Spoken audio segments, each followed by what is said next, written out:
Nos encontramos hoy en la defensa de tesis de nuestra maestría en gestión del diseño con el arquitecto Miguel Jurado como tesista. Tenemos un tribunal compuesto por 3 integrantes, ya va a ingresar el tercero, pero vamos dando lectura a sus antecedentes. En primer lugar está con nosotros Natalia Escusarello, licenciada en Artes y especialista en gestión de colecciones antropológicas e históricas por la Facultad de Filosofía y Letras de la Universidad de Buenos Aires. En el ámbito de la gestión patrimonial se desempeñó como coordinadora del Registro Único de Bienes Culturales de la Dirección General de Museos y trabajó en la Dirección Nacional de Museos participando en tareas vinculadas con el registro, la documentación y la gestión de colecciones, así como en procesos de restitución de bienes patrimoniales a sus lugares de procedencia. Actualmente cursa la maestría en Tecnología y Estética de las Artes Electrónicas en la Universidad Nacional de 3 de Febrero, donde desarrolla investigaciones en torno a las relaciones entre arte, tecnología y sistemas contemporáneos de percepción y observación. Nos acompaña también Raúl Lamas, doctor en artes por la Universidad Nacional de La Plata, especialista en gestión estratégica de diseño por la Universidad de Buenos Aires, arquitecto, profesor universitario y actual decano de la Facultad de Arquitectura y Diseño de la Universidad Católica de La Plata.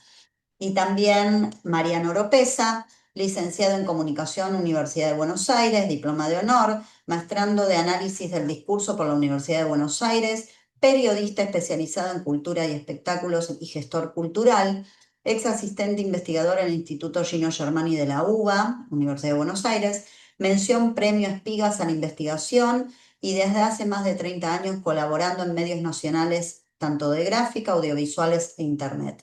Es productor de contenidos en áreas de cultura nacionales y municipales y dictando talleres y cursos en instituciones públicas y privadas. Fabi, Leído, sí, sí, ahí ingresó Mariano, ya está. perfecto, Está con otro buenísimo, usuario. Así que Mariano, lo único que te pedimos y agradecemos la cámara prendida durante la defensa y con eso estamos. perfecto. Gracias. Micrófonos Adelante. apagados, cámaras prendidas del jurado y vamos a dar inicio entonces, Miguel. A partir de ahora tenés tus 40 minutos de exposición y la presentación que Alejo te va a ir ayudando a cualquier inconveniente. Muy bien, Muchas gracias. Ahora voy a poner compartir pantalla. Espero que esto funcione. Toda la infinidad de inconvenientes que ha habido.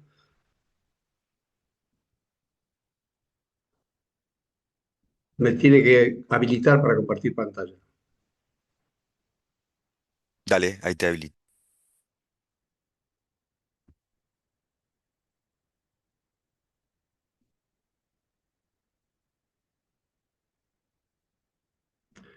Perfecto. Bien, ¿se ve bien ahí? ¿Mi pantalla? No. Sí, adelante. Perfecto. Acá. perfecto. Muy bien. Bueno, buenos días. Gracias por acompañarme en esta jornada. Antes que nada, quiero agradecer a la Facultad de Diseño y Comunicación de la Universidad de Palermo y a su decano Oscar Echeverría por brindarme esta oportunidad, al cuerpo docente que iluminó cada momento de este curso y a Marina Mendoza, cuya dedicación y calidez hicieron posible llegar a este momento. Y desde ya quiero agradecer a Mercedes González Braco, directora de esta tesis. Espero hacer honor a la dedicación y experiencia que supo brindarme. El trabajo que voy a presentar hoy está encuadrado dentro de la tesis. A ver que no puedo pasar la imagen. Minuto, ¿eh? Minuto.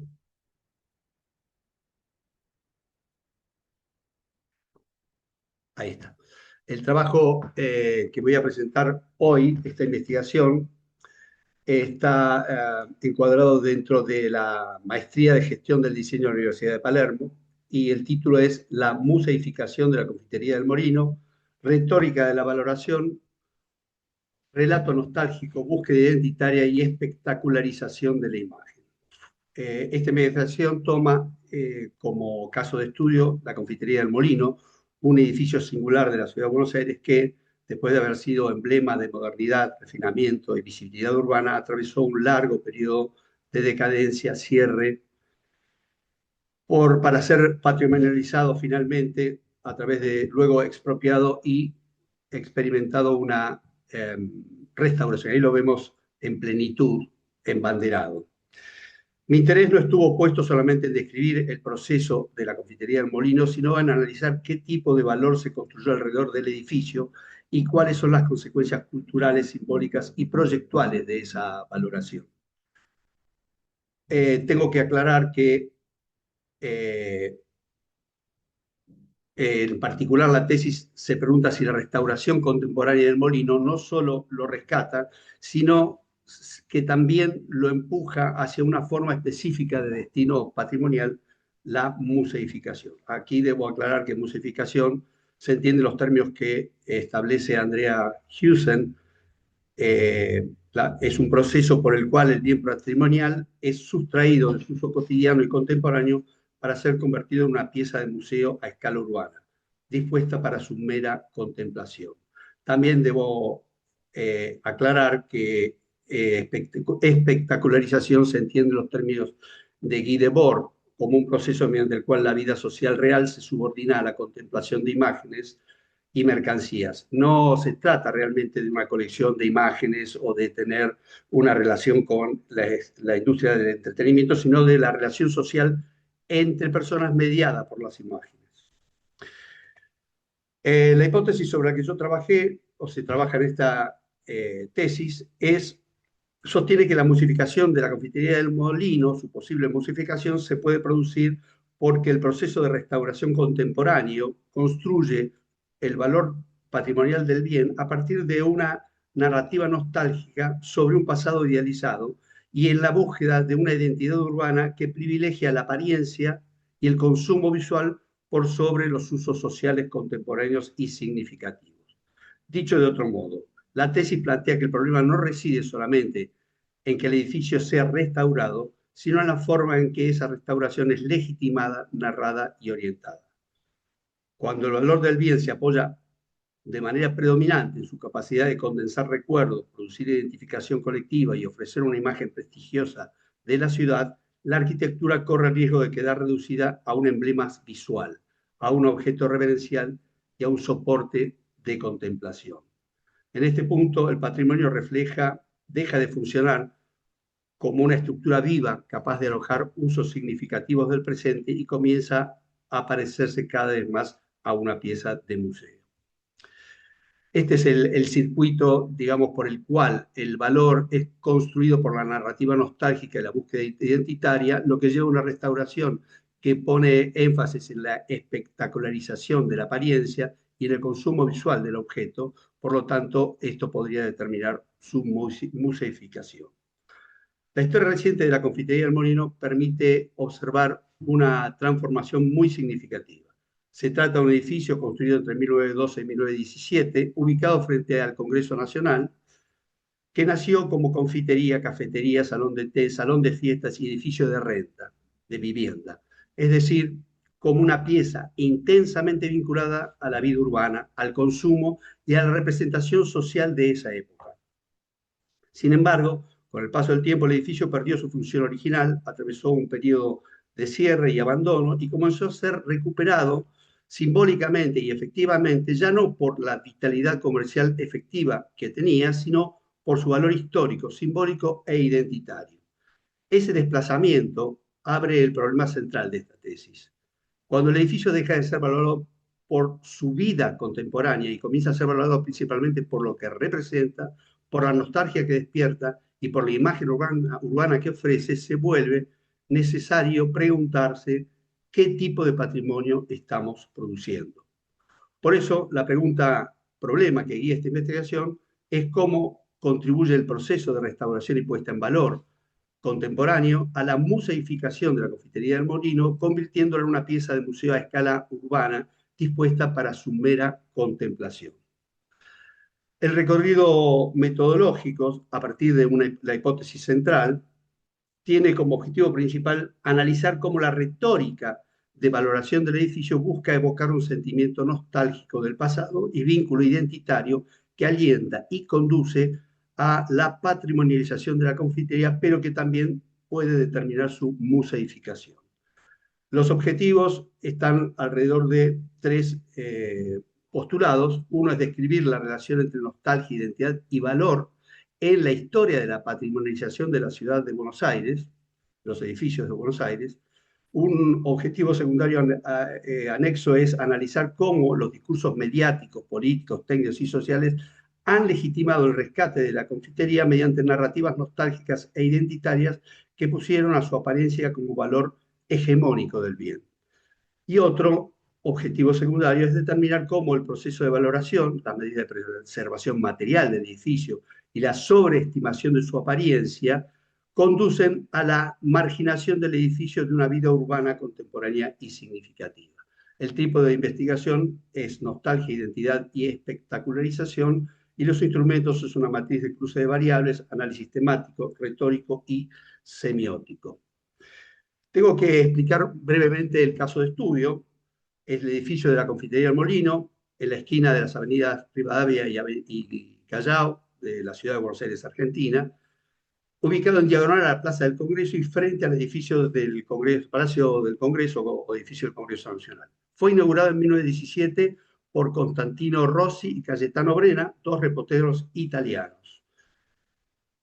El edificio fue encargado al italiano Francesco Gianotti, que adoptó un estilo modernista marcadamente liberty, exponente italiano del Art Nouveau, y para lograr cierta unidad de concepto, los detalles ornamentales, como trabajos de herrería, molduras y cornisas, adoptaron el estilo Art Nouveau belga, digamos, mientras que la organización funcional interna y cierta composición general mantuvo unos patrones clásicos muy Beaux-Arts, si se quiere.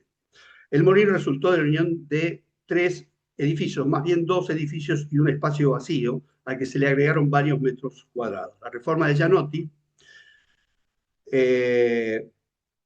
unificó esos tres lugares, edificios, y le sumó 5 pisos más. Les agregó la singular torre que vemos ahí en la esquina, que llega a los 75 metros de altura, que para principios del siglo XX era un hallazgo importante. Ni siquiera existía el obelisco, que tiene 74 o algo parecido. Era un punto muy importante. El primer edificio que utilizó Gianotti fue construido a finales de la última década del siglo XIX sobre Avenida Callao. Es la parte larga que vemos a la derecha del edificio.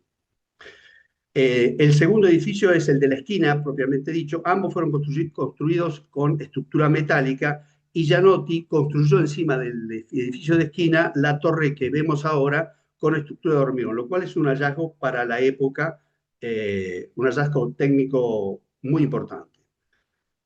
Ese es el ensayo constructivo más novedoso que tiene el edificio. Por último, en el lote contiguo sobre Rivadavia construyó unos 5 pisos también para igualar la altura del cuerpo principal del edificio. El molino consta de un gran salón en planta baja, donde estaba la confitería y la cafetería. En el primer piso otro salón de recepciones de forma oval con eje largo perpendicular a la esquina. En el primer subsuelo estaba la cocina y en el segundo subsuelo la sala de máquinas. Los 5 pisos de renta superiores contenían departamentos, 2 más grandes y unos más pequeños en la esquina justo debajo de la torre. La singular arquitectura del molino, así como la calidad de los servicios que ofrecía, convirtieron al establecimiento en un emblema de la Belle Époque. Quiero decir, que un poco más adelante creo que vamos a decirlo, que se da esta aparición con un crecimiento notable de la clase media en Argentina y de nuevas apetencias de consumo, y que de alguna manera el molino ofrecía un lujo y boato acorde a las grandes familias porteñas, la aristocracia terrateniente, pero esto ofrecida para esta burguesía en ascenso. Esta era la arquitectura interior, estas algunos detalles exteriores. Esta línea del tiempo muestra que desde su inauguración hasta pasado inclusive la década del 30 y bien entrado a los 60, el molino mantuvo intacta su prestigio y los servicios que ofrecía, pero con la desaparición de sus dueños originales y también con un cambio en los hábitos de consumo de la sociedad porteña, de consumo simbólico y gastronómico, la firma fue experimentando una lenta decadencia comercial y pasó por distintas manos hasta su quiebra en 1978. Entonces, el Fondo de Comercio y la marca cambiaron de dueño, pero para 1882 los nietos de Baena recompraron la propiedad y abrieron la confitería con mejoras que no alcanzaron a evitar su cierre final en 1997, como marca el gráfico. Después de un periodo, en ese mismo año es declarado Monumento Histórico Nacional, después de un periodo ambivalente, en el 2013 la presión pública operaba fuertemente sobre la recuperación del edificio. En el 2014 se produce la expropiación y un plan de mejora que transcurre durante varios años, casi 2 décadas, hasta el momento actual en donde la recuperación es casi completa, aunque todavía no terminó, empezó a operar efectivamente. El caso resulta relevante por varios motivos. En primer lugar, porque la confitería del Molino condensa de manera especialmente clara una tendencia más amplia en la ciudad de Buenos Aires, la valorización de arquitecturas de fines del siglo XIX y principios del siglo XX como soportes de identidad urbana, de memoria y como distinción cultural. En segundo lugar, porque el caso permite discutir de forma crítica la relación entre patrimonio, nostalgia, marketing urbano, consumo cultural y diseño. Y en tercer lugar, porque sus condiciones particulares, las del edificio, son extensibles, al menos en parte, a otros procesos de patrimonialización porteña, donde la imagen del pasado se transforma en recurso simbólico, turístico y político. Esta tesis propone entonces que el Molino funciona como un laboratorio privilegiado para pensar cómo se construye valor patrimonial hoy y cómo esa construcción puede terminar separando el edificio o no de la vida urbana contemporánea y significativa. El marco teórico se organiza alrededor del valor patrimonial, la nostalgia, la identidad, la espectacularización y la museificación. En primer lugar, se parte de la idea de que el valor patrimonial no es una propiedad intrínseca del edificio, de los bienes, sino una construcción social e histórica.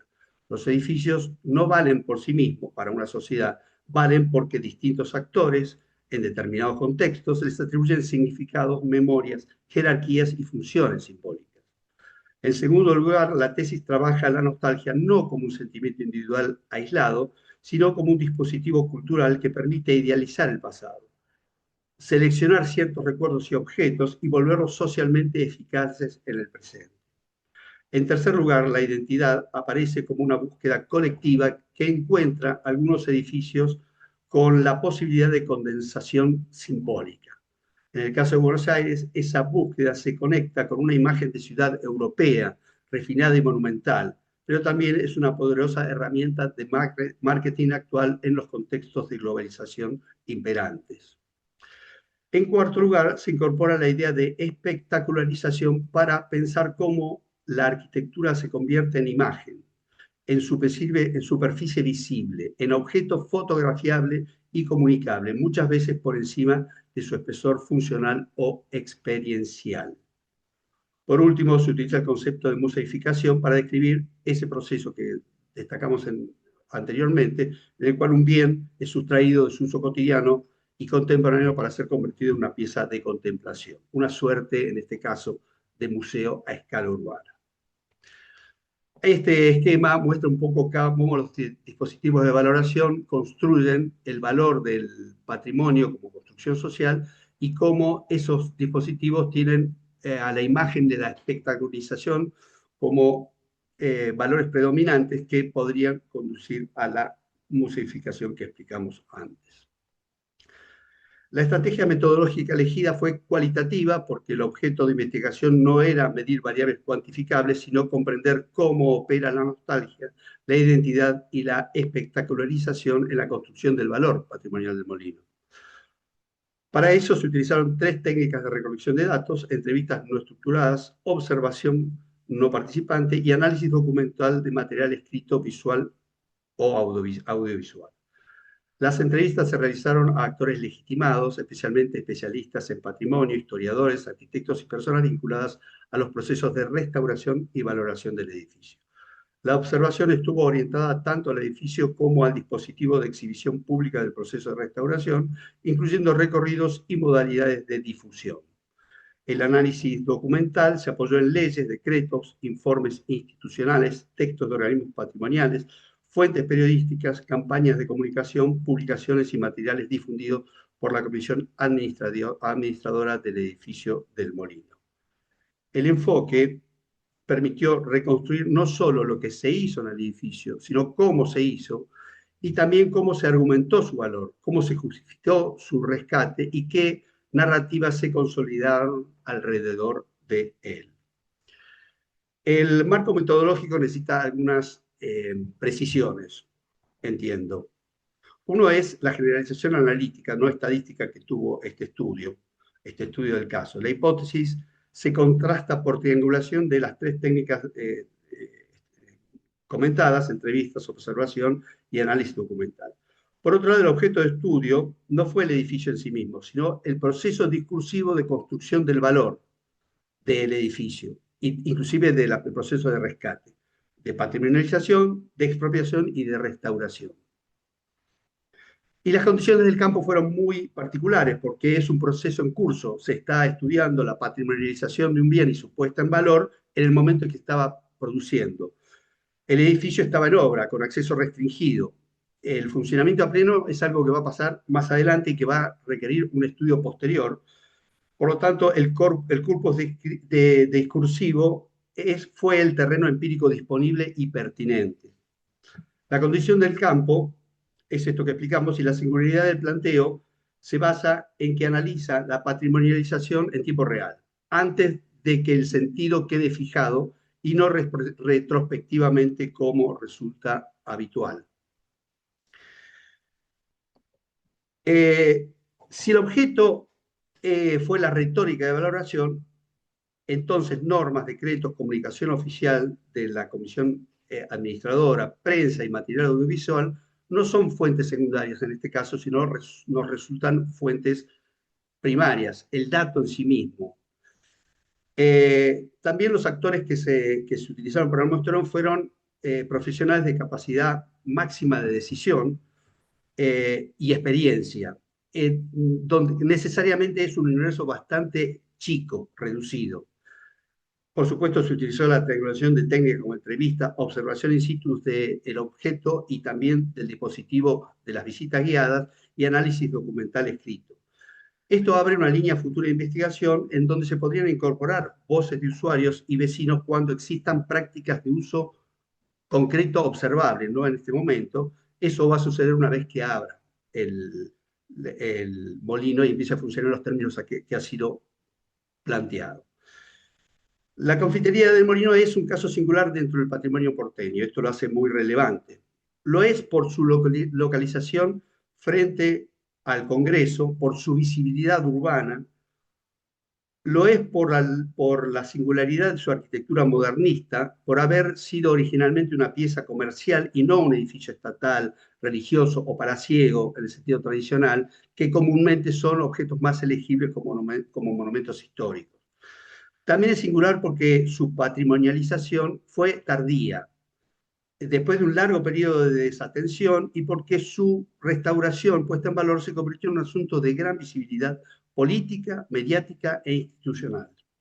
Además, a diferencia de otros bienes patrimoniales, el molino concentra una articulación especialmente intensa entre dimensión arquitectónica, valor simbólico, nostalgia urbana, participación comunitaria, interés legislativo y proyección de imagen de ciudad. Por eso el caso permite observar con nitidez cómo el edificio pasa a ser un espacio de uso a convertirse en un emblema urbano cargado de expectativas culturales e identitarias.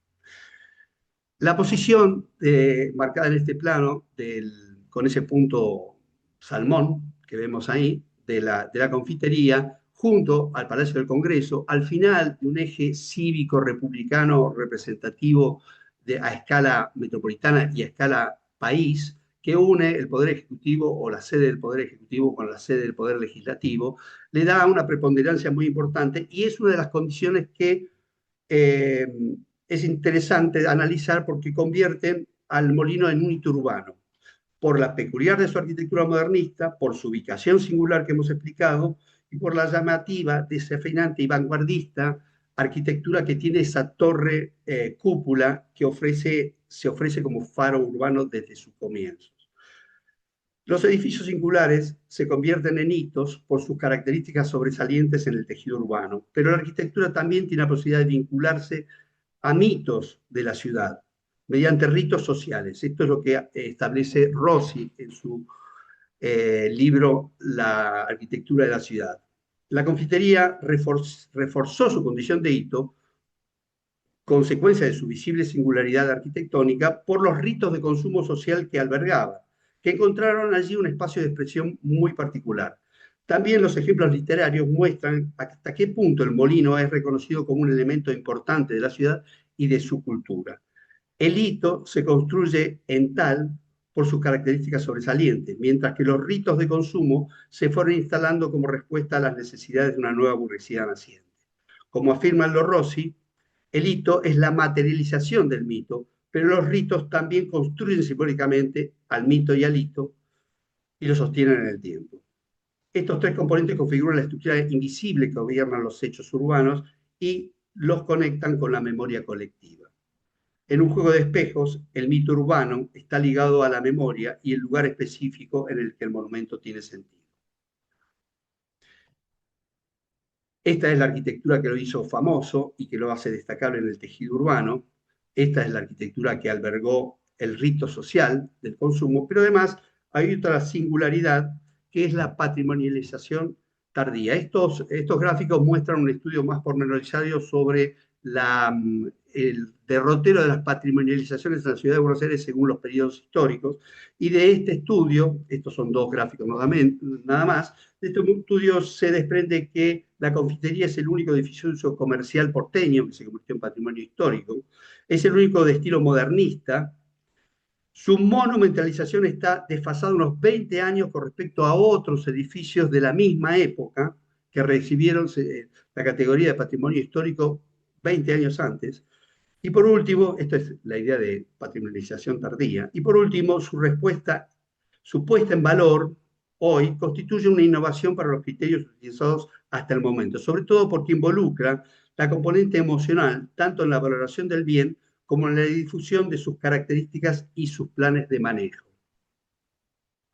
Esto nos lleva a unos hallazgos de distintos tipos. El primero de ellos, que realiza esta tesis, es que el valor del molino no puede explicarse solamente por sus modalidades históricas y artísticas. Esto es una nube que condensa la repetición de los conceptos recogidos entre tanto los actores profesionales como el público que asistió a las visitas guiadas, como los reportes de prensa, ¿no? En donde el emblema de una época dorada es la cita más recurrente y ícono de la ciudad de Buenos Aires, puesta en valor, testigo de un pasado perdido, Belle Époque, esplendor perdido. Hay toda una relación de valores emocionales unidos a toda esta valoración de tanto de los visitantes como de los vecinos.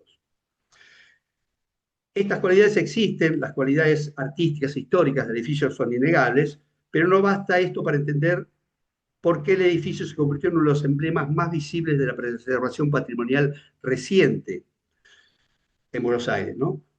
Lo que la investigación muestra es que la valorización del edificio y de su proceso de restauración se apoya también en narrativas emocionales e identitarias.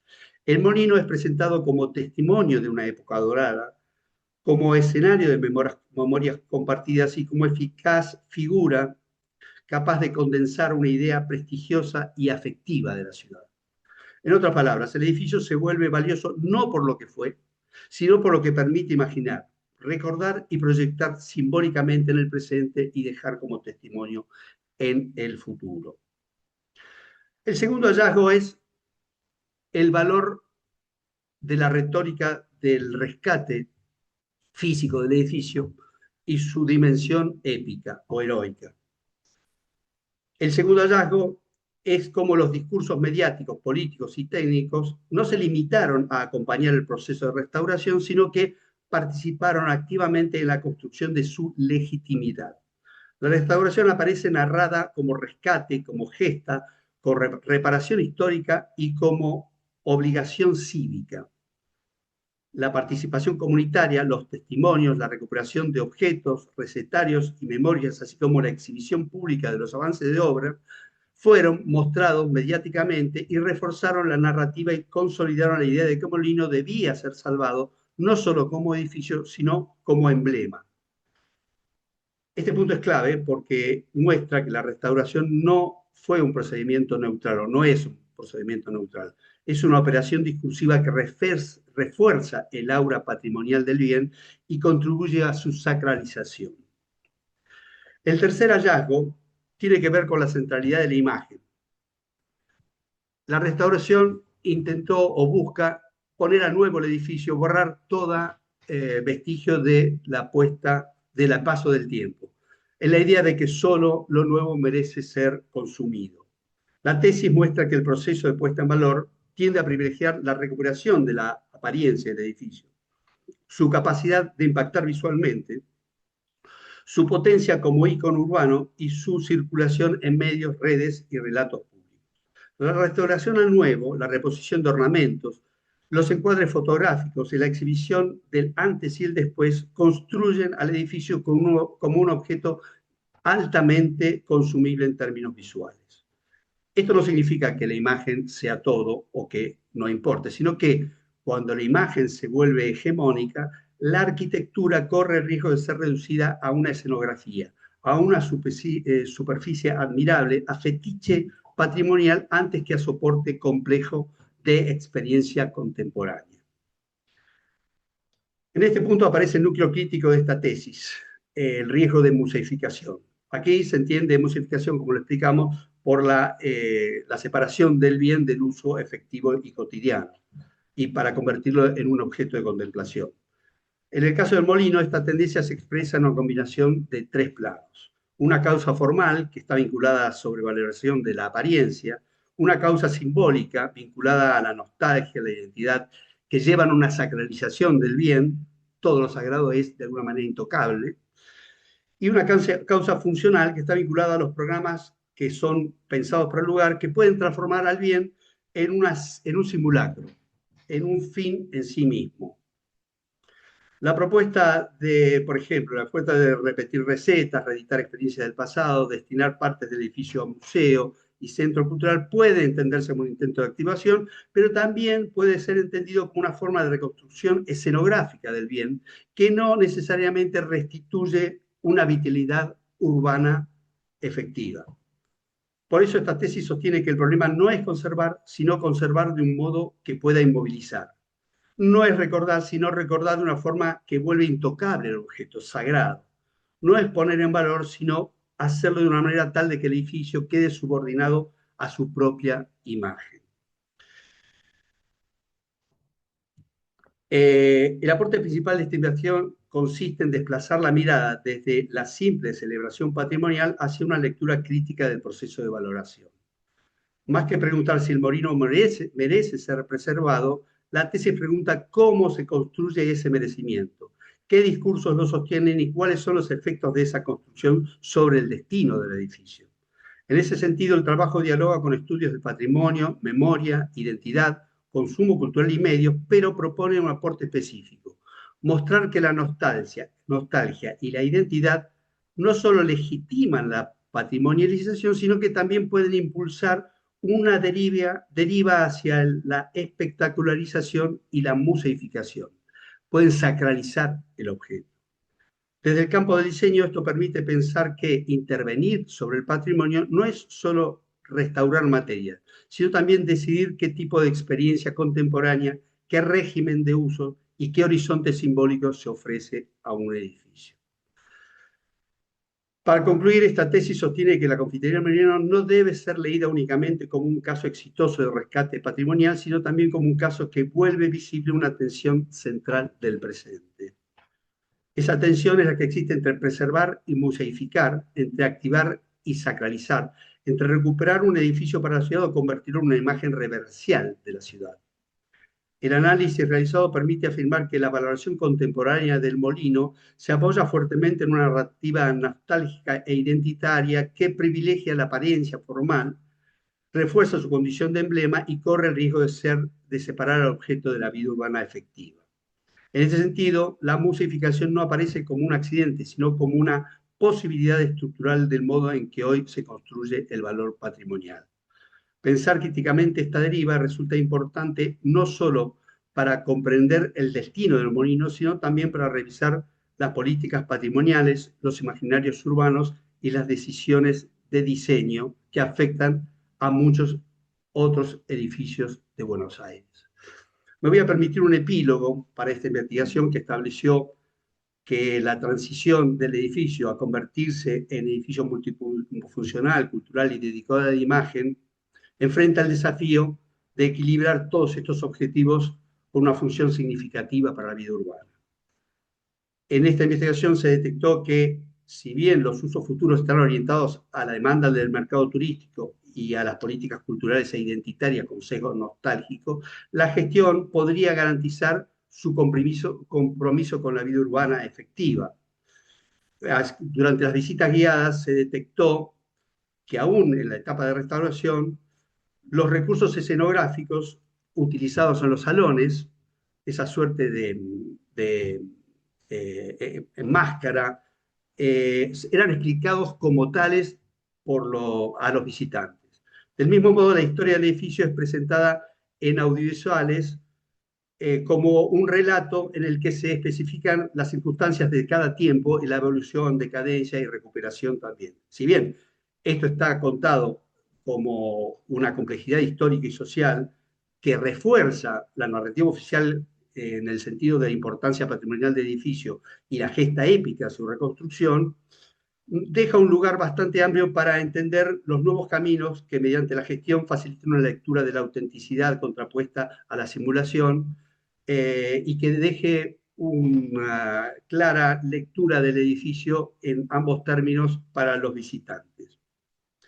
Es llamativo y es muy útil que la parte restaurada contrasta con la parte no intervenida. Si bien en el recorrido de la obra se muestra en la restauración escenográfica de los salones del primer piso y la planta baja, las áreas secundarias no fueron devueltas a su estado original por una política de los preservadores que evitaron hacer falso histórico, reconstruir algo de lo que no tuvieran ningún dato concreto o subsistencia.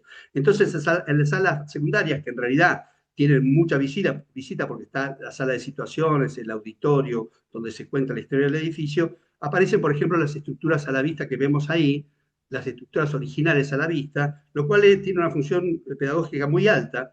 Esto no pertenece a la arquitectura del siglo XIX, del principio del siglo XX, sería impensable para esa época, pero están mostrando y contrastando el hecho de que hay una simulación histórica y que hay otra parte que muestra la verdad contemporánea, allí donde no se ejecutó la transformación del edificio y la puesta en valor en términos de recuperación estilística. Bueno, les quiero agradecer la permanencia durante esta charla. Espero haber mostrado el caso de la confitería y que permita esto discutir no solo la recuperación de un edificio singular, sino también los modos en que la sociedad produce patrimonio, organiza su memoria y transforma la arquitectura en imagen, símbolo de una experiencia y símbolo de un pasado. Quedo a disposición para las preguntas del jurado. Muchas gracias. Muy bien, muy bien. Muchas gracias, ¿Dejo de compartir? Miguel. Sí, podría Ok. ser. Ahí está, perfecto. Bueno, muy bien. Bueno, como te contaba, ahora vamos a pasar a un espacio que tiene que ver con algunas preguntas, sugerencias, cuestiones que han sido leídas en tu documento, escuchadas ahora en tu defensa, pero quizás todavía hay alguna inquietud o sugerencia a futuro de tu camino como investigador, supongo, del jurado. Así que bueno, le vamos a dar la palabra en primer lugar a Natalia Scusarello. ¿Qué tal? Bueno, buenos días. Bueno, en principio, felicitaciones a Miguel por su defensa. Yo tenía como tenía solo como algunas sugerencias para su posterior trabajo, ya sea doctoral.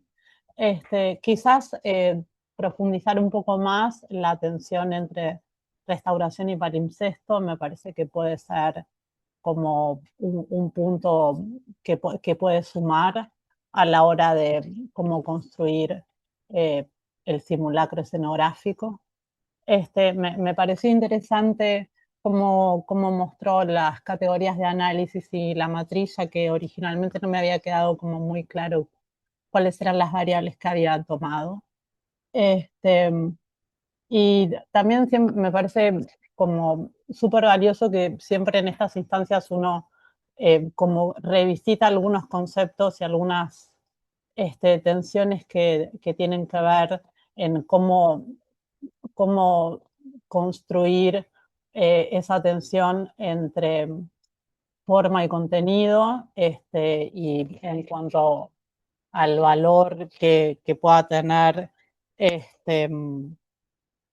Me tomé algunas notas mientras él iba haciendo la defensa. Me pareció también que puede sumar como qué propuestas a futuro se podrían hacer para tener gestiones que sean musificantes, pero sin quedar solo vinculadas a la cáscara, y cómo podríamos incorporar el uso cotidiano social a esas prácticas. Y bueno, en principio creo que esas serían como algunas de mis recomendaciones. Muchas gracias, Natalia. Sí, es muy interesante. Yo leí su devolución y me pareció que había, como toda investigación, y para un tipo que recién empieza en esto, resulta que el universo es infinito y cada piedra que moves aparece algo más y cada cosa. De hecho, la devolución que recibí del jurado fue muy útil. eh, Estuve a punto de dejar todo, pero no lo hice. No, Pero no, digo, abre un montón de perspectivas que algunas no se me habían ocurrido y otras deliberadamente no había transitado, porque esto es como hacer un origami, hay que cortar cosas, ¿no? Sí, es un poco eso. Gracias. Muy bien, bueno, muy bien. Sí, es un espacio de sugerencias también y de alguna pregunta, si surge que quedó incompleta, por supuesto que también.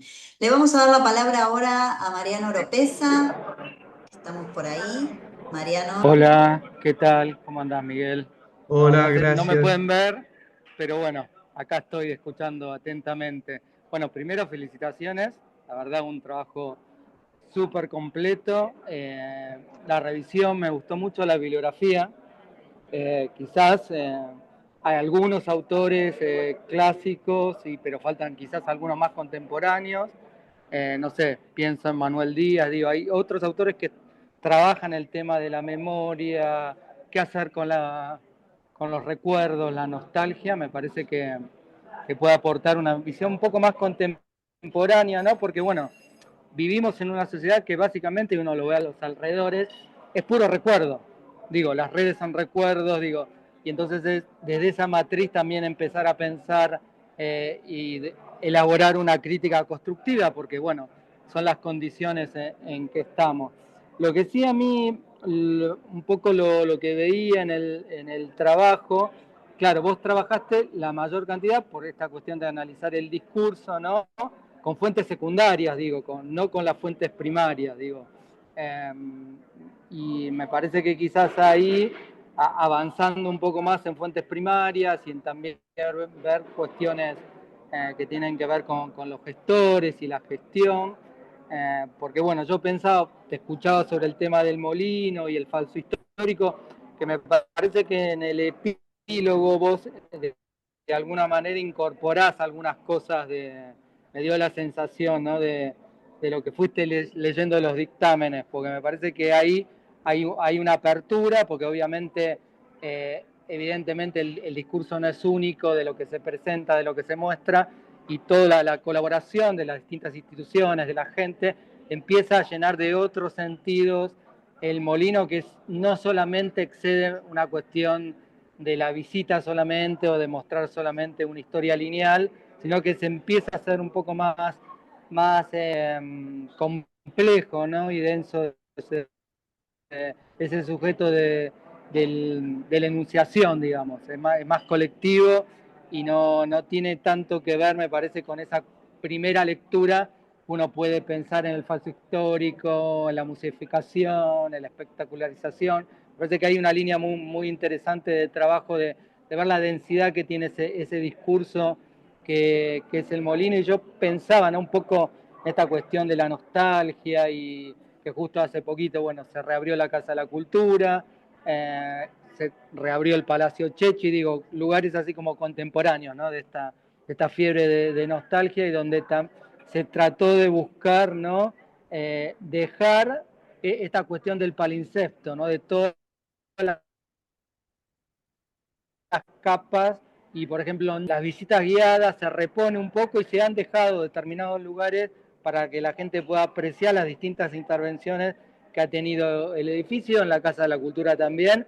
Y vos, como marcabas en el epílogo, por eso volví al epílogo, también marcabas esto, que bueno, que en las visitas se dice esto, quizás uno puede a primera vista ver una cuestión que tenga que ver con esta espectacularización, con la musificación, pero uno cuando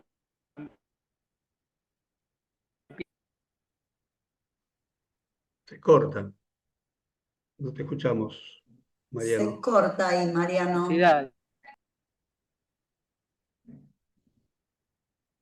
No lo escuchamos. No, se cortó, Mariano. No, estaría medio cortado. Sí, no sé si nos estás Bueno, escuchando, Mariano. no sé, Miguel, si querés retomar algo de lo que te dijo Sí, Mariano para responder. sí, por supuesto. Hay muchas cosas que acaba de decir Mariano que también las he visto. Ahí está, Mariano. Se entrecorta tu comunicación. Yo Bueno, creo que le quería decir es un poco lo que empezó a expresar Mariano, que también lo vi en otras evoluciones del jurado, que es esta relación con autores más contemporáneos. Es cierto, yo quedé embelesado con los autores clásicos como primera aproximación al tema. Imagínense un arquitecto como yo puesto a estudiar una maestría de este tipo, con un montón de sociólogas que aparecieron ahí, que la cabeza te da vueltas 50 veces. Ahí se me cortó un ratito. Está, Mariano. ¿Te escuchamos? Ahí estoy de vuelta. Ahora estoy Ahí de vuelta. está. Estaba diciendo. Sí, decime. No, yo estaba pensando en base a lo que vos estableciste, la manera en que la falta o la menor concurrencia de autores contemporáneos se debe, por un lado, a mi inexperiencia en este caso sería, y a la manera en que los autores clásicos comienzan a invadir el pensamiento de todo esto. Y yo quiero hacer una distinción, porque por ahí está Guillermo García, que es el responsable de la restauración, la puesta en valor de la,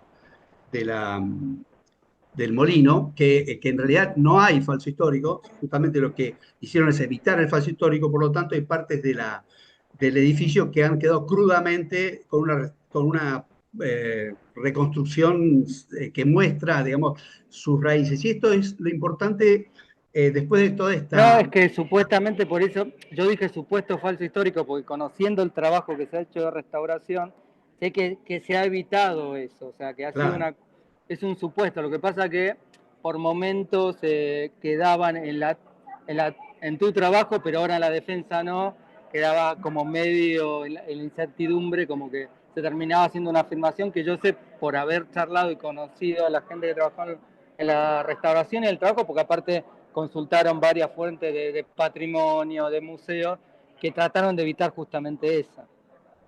Claro, y yo lo que decía es que justamente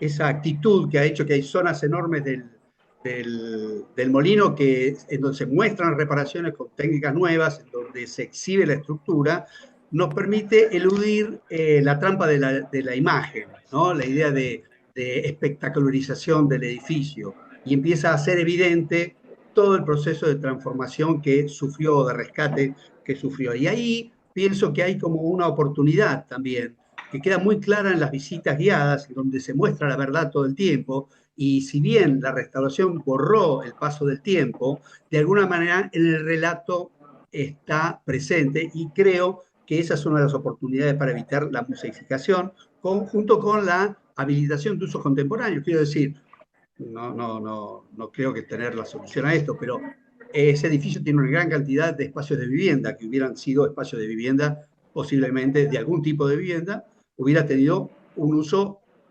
cotidiano, efectivo, vital, digamos.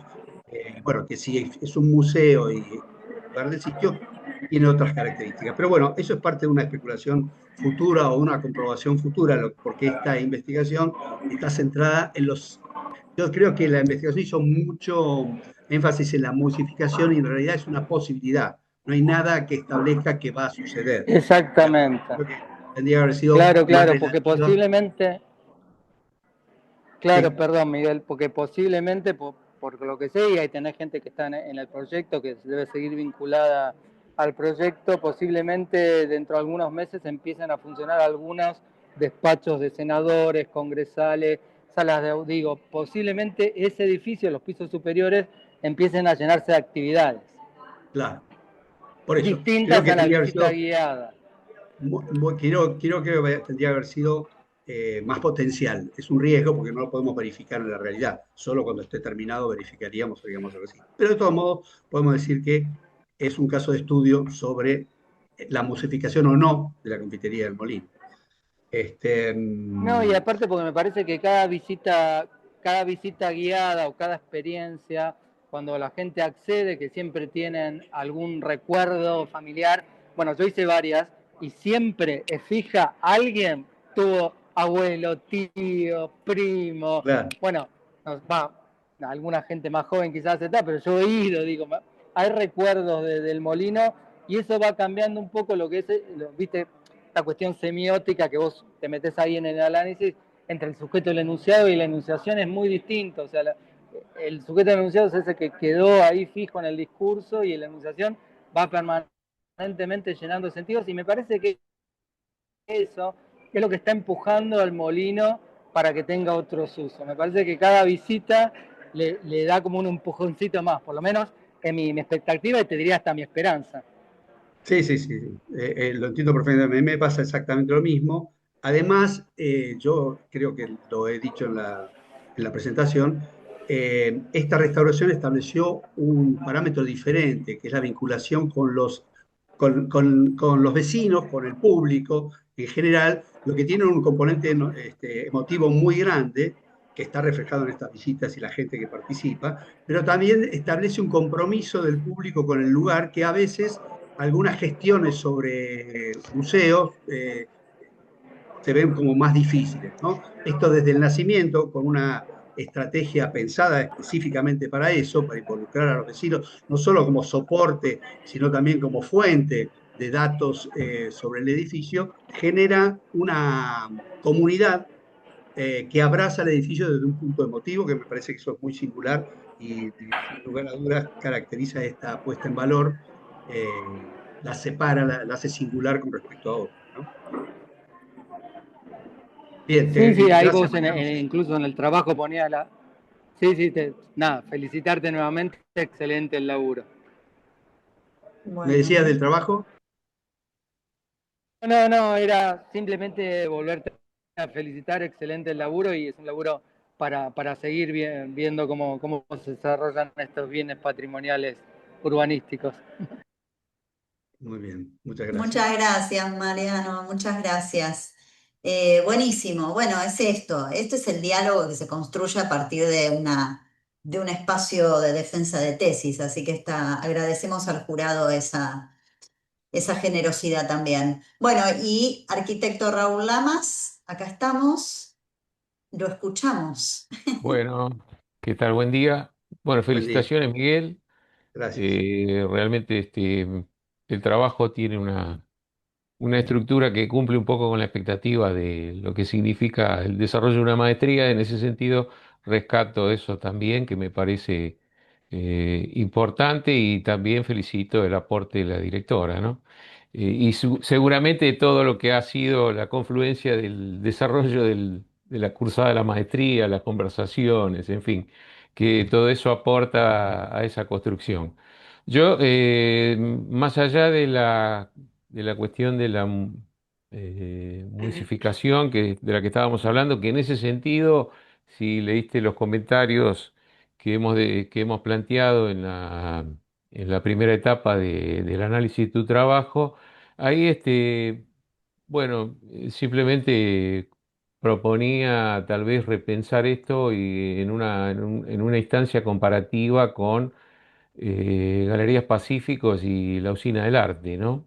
Digo, en ese sentido, cómo confronta este trabajo, este análisis que se hace sobre la Confitería del Molino con estos dos edificios que sí ya están con unos años de funcionamiento y ahí hay una cuestión tal vez que puede ser comprobable.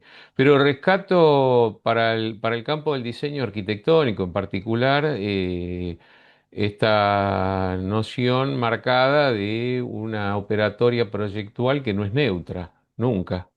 Entonces creo que ahí ese aspecto me parece importante como un aporte al diseño. Y respecto de la comunicación, la crítica a la retórica, ¿no? Es decir, esta crítica retórica que es necesaria realizar sobre la condición emblemática o no que plantean ciertas estructuras urbanas. Y ahí me quedo con algo que me gustaría preguntar o conocer cómo pensás eh, la confrontación entre la sacralización y el hito.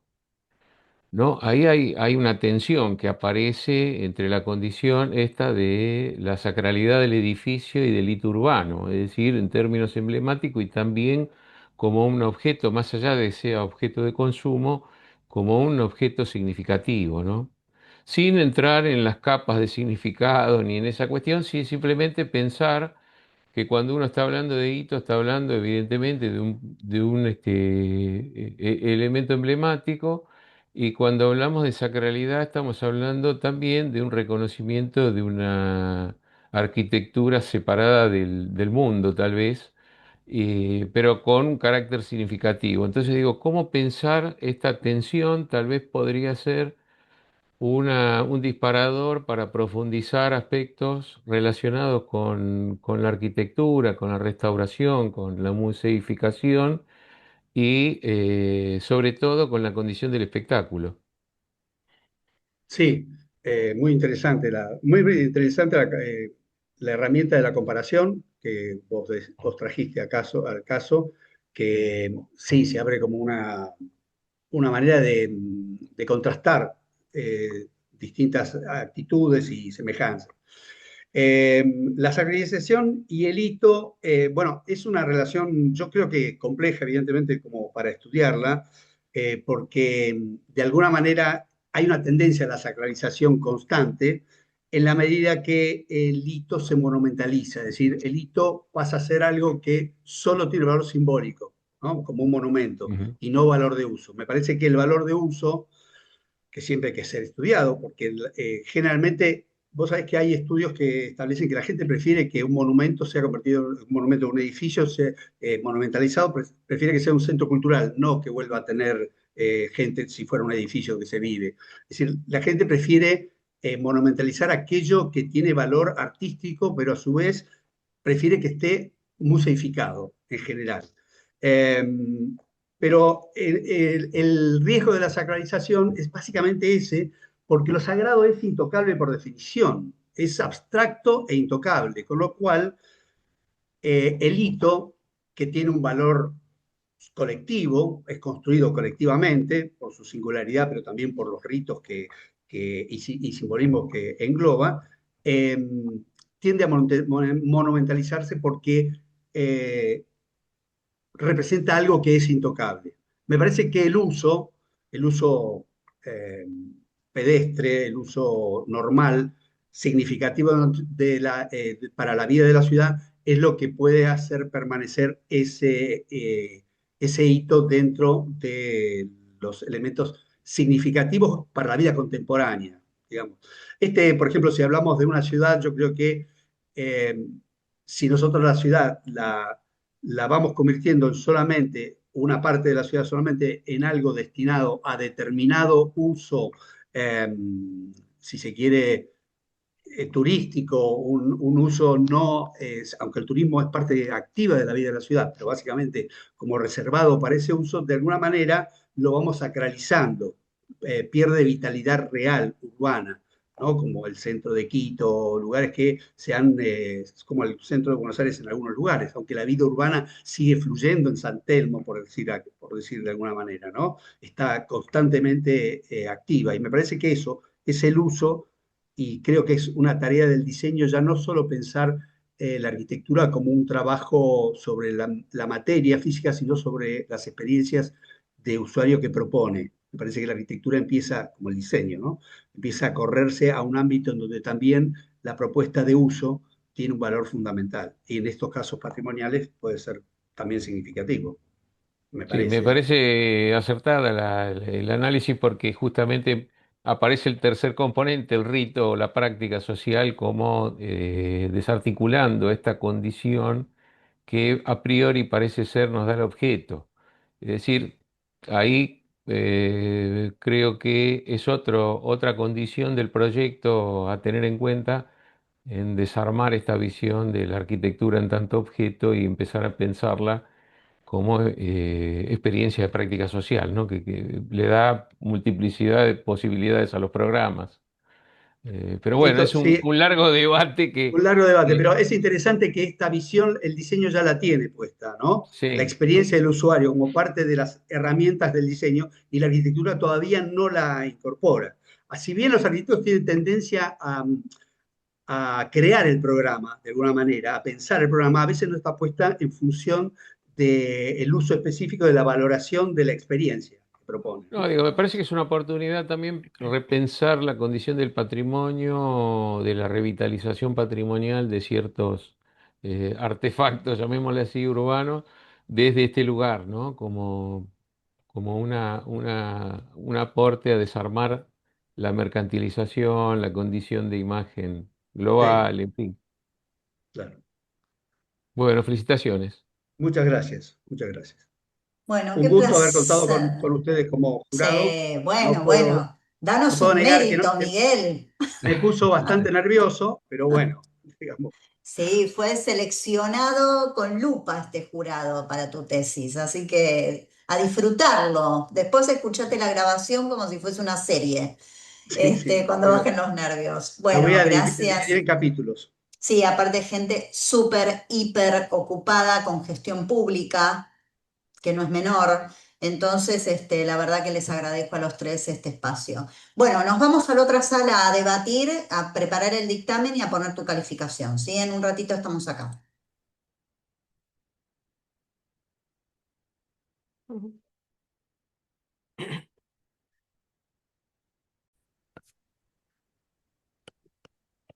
Muy bien, ¿más tranquilo?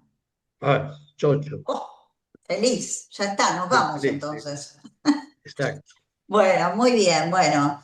Esta parte ya es para disfrutar, para de alguna manera tomarlo en cuenta si querés un camino dentro de la investigación o de un doctorado, o escribir algún paper, a vos que te encanta escribir. Así que me parece que es eso, es el disfrute de cómo sigue esto, ¿no?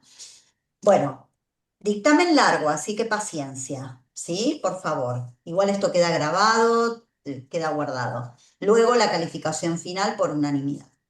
Bueno, la tesis presentada por el arquitecto Miguel Jurado aborda la relación entre patrimonio urbano, restauración, musificación, comunicación y usos contemporáneos de los bienes patrimoniales, tomando como caso de estudio la Confitería del Molino de la ciudad de Buenos Aires. El trabajo se sitúa en un momento particularmente significativo posterior a la restauración del edificio y analiza las tensiones entre preservación patrimonial, construcción de memoria, mercantilización, turismo y vitalidad urbana. El marco teórico desarrollado resulta pertinente para abordar el problema planteado y permite articular conceptos vinculados con patrimonio, memoria, restauración y museificación. La incorporación de la noción de palimpsesto posibilita problematizar la restauración entendida como recuperación de una imagen original y considerar, en cambio, las huellas producidas por el paso del tiempo como parte de la construcción histórica del bien. En esta línea, la tesis plantea una lectura integrada entre retórica, imagen y programa funcional para analizar las operaciones proyectuales y discursivas que pueden conducir a la musificación. No obstante, se observa que el desarrollo del estado de la cuestión en el capítulo 1 podría presentar una articulación más directa con el caso de estudio. Algunos tramos de exposición teórica resultan extensos en relación con su posterior aplicación analítica. Asimismo, si bien la revisión bibliográfica es amplia, se advierte un desequilibrio entre la utilización de autores canónicos y la incorporación de literatura latinoamericana contemporánea vinculada con los procesos de patrimonialización. Una mayor presencia de esta producción permitiría situar con mayor precisión el problema en el contexto regional. La tesis presenta una metodología cualitativa coherente con sus objetivos. La triangulación, que muy bien se explicó, entre entrevistas, actores legitimados, análisis documental y observación resulta pertinente para el abordaje del objeto de estudio.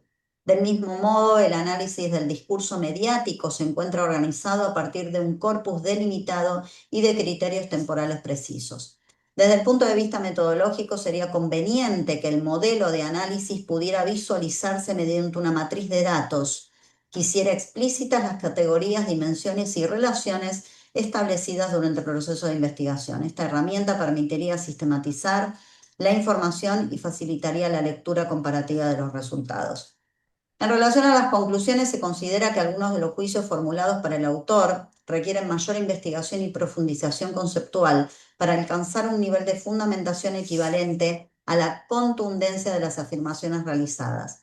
En particular, la hipótesis acerca de la musificación como resultado de determinadas operaciones proyectuales y discursivas podría haberse fortalecido mediante la formulación de una contrahipótesis o la incorporación sistemática de casos que permitieran tensionar los resultados obtenidos. De cualquier manera, hago acá un paréntesis, el jurado de cualquier forma te citó en el ida y vuelta cuando te hicieron las preguntas que vos habías adoptado algunas sugerencias dadas en el dictamen y las tomaste para tu defensa. Eso es el ideal de una defensa de tesis, que el tesista puede incorporar lo dicho en los dictámenes y los utilice para la defensa.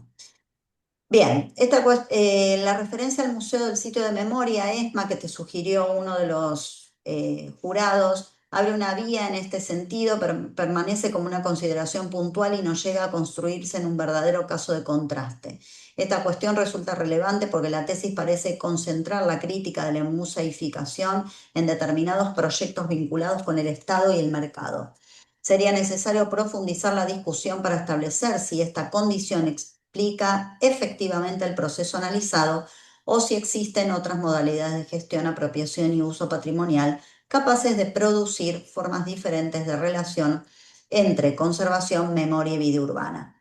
En el dictamen se te sugirieron algunas comparaciones que vos las retomaste cuando hiciste tus respuestas y bueno, eso es a futuras investigaciones que lo tomes en cuenta. En el campo de la comunicación, la tesis analiza las estrategias discursivas mediante las cuales determinadas intervenciones patrimoniales adquieren legitimidad. La identificación de una retórica validante permite observar cómo los discursos institucionales y mediáticos contribuyen a construir determinadas interpretaciones sobre el patrimonio. Asimismo, resulta pertinente la observación acerca de la centralidad de la imagen y de la posibilidad de que ésta sustituya la experiencia directa del espacio, privilegiando formas de consumo visual por sobre procesos de apropiación activa. En este sentido, la relación entre patrimonio, turismo e identidad constituye una dimensión relevante del problema abordado. La investigación permite vincular el caso con procesos contemporáneos como el memory boom, la turistificación y el city branding, aunque esas relaciones podrían ser profundizadas mediante una comparación más sistemática con otros casos urbanos. La confitería del Molino aparece así como un caso pertinente para discutir qué lugar ocupa el patrimonio en la construcción de la ciudad contemporánea y qué formas de conservación y uso pueden contribuir a mantener su vinculación con la vida urbana. La cuestión excede la preservación material del edificio y extiende hacia los modos en que una sociedad define qué elementos de su pasado incorpora, cómo los comunica y qué uso les asigna en el presente. En términos generales, las principales observaciones realizadas se vinculan con la necesidad de profundizar la fundamentación de algunas conclusiones, ampliar la perspectiva comparativa, fortalecer la incorporación de producción latinoamericana contemporánea y precisar determinados conceptos y criterios proyectuales. Estas cuestiones no invalidan los resultados obtenidos, pero delimitan el alcance de las conclusiones y señalan líneas posibles para la continuidad de la investigación.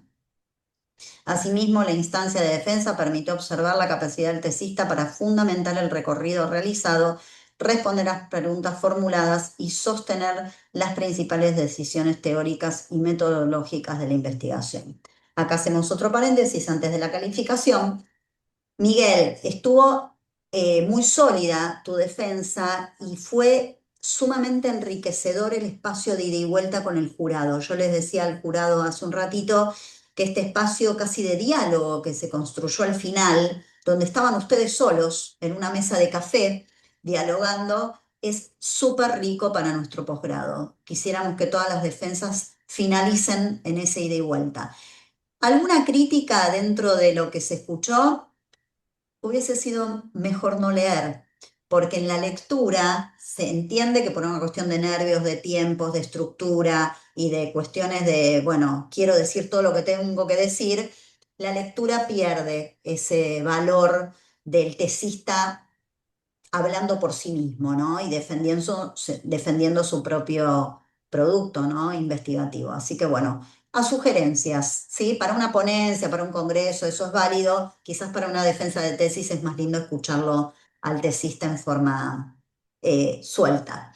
Bueno, por todo lo expuesto, la calificación final por unanimidad es de 9 puntos sobre 10, así que Magíster, felicitaciones. Muchas Agradecemos al gracias. jurado Muchas infinito. gracias al jurado, muchas gracias. Felicitaciones. Yo creo que también este ida y vuelta fue por la calidad del jurado, que pudimos hacerla, y la afabilidad. Muchas gracias por las sugerencias y bueno, nos veremos próximamente. Es la idea. Gracias a los que vinieron. Así Bueno, muy es. bien. Y Miguel, seguí gracias, Felicitaciones, Miguel. toda la muchas parte gracias. administrativa. Agradecemos a su directora y a todos los que participaron, y en especial al jurado. Así que, Miguel, felicitaciones. Muchas gracias a Muchas todos y gracias. todas. Chao. Felicitaciones, muchas gracias por participar, Muy, gracias Raúl, muy contento. Natalia. Un abrazo Gracias. grande, Miguel. Cariños a Gracias. todos. Gracias y Nos gracias. Gracias. estamos Felicitaciones. viendo. Hasta luego.